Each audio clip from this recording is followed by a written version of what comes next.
நீங்க சொல்லியிருந்தீங்க 234 தொகுதியிலையும் இந்த விஜய் தான் வேட்பாளர் அப்படின்னு.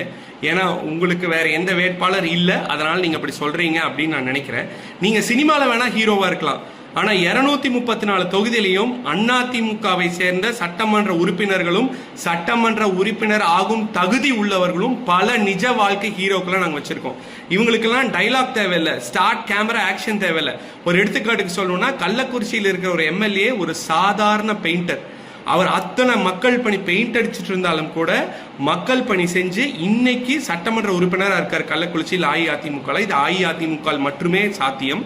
அது மட்டும் இல்ல, கள்ளக்குறிச்சி கள்ளச்சாராய சம்பவம் நடக்கிறதுக்கு முன்னாடியே மக்கள் பணி செஞ்சு அன்னைக்கு தாவேக்கா என்ன பண்றதுன்னு தெரியல, இருந்ததான்னு கூட தெரியல, அவர் எடுத்துட்டு போய் லெட்டர் ஹெட்ல இந்த மாதிரி ஒரு பிரச்சனை வருது, அதை தவிர்க்கணும்னு கொடுத்து இருந்தும் திமுக பார்க்காதங்காட்டி தான் அந்த சம்பவம் வந்துச்சு. அப்படிப்பட்ட ஒரு ரியல் ஹீரோ எங்க கட்சியில் இருக்காங்க.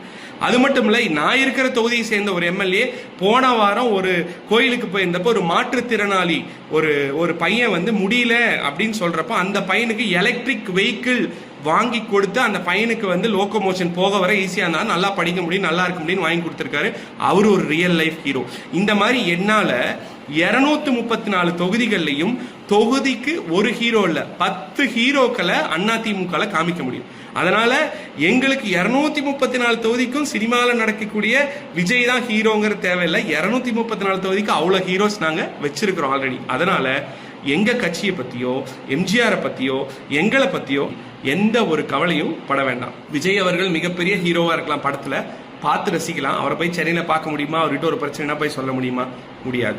ஆனா இங்க களத்துல இருக்கிற ஒருத்தரை எம்எல்ஏ ஆக்கணும்னா அவங்களுக்கு ஒரு பிரச்சனை, ரோடு பிரச்சனை, லைட் பிரச்சனை, குப்பை பிரச்சனை, டிச்சு பிரச்சனை, என்ன பிரச்சனைனாலும் நின்று செயல்படுவாங்க நமக்காகன்னு அவங்களுக்கு தான் வாக்களிப்பாங்க.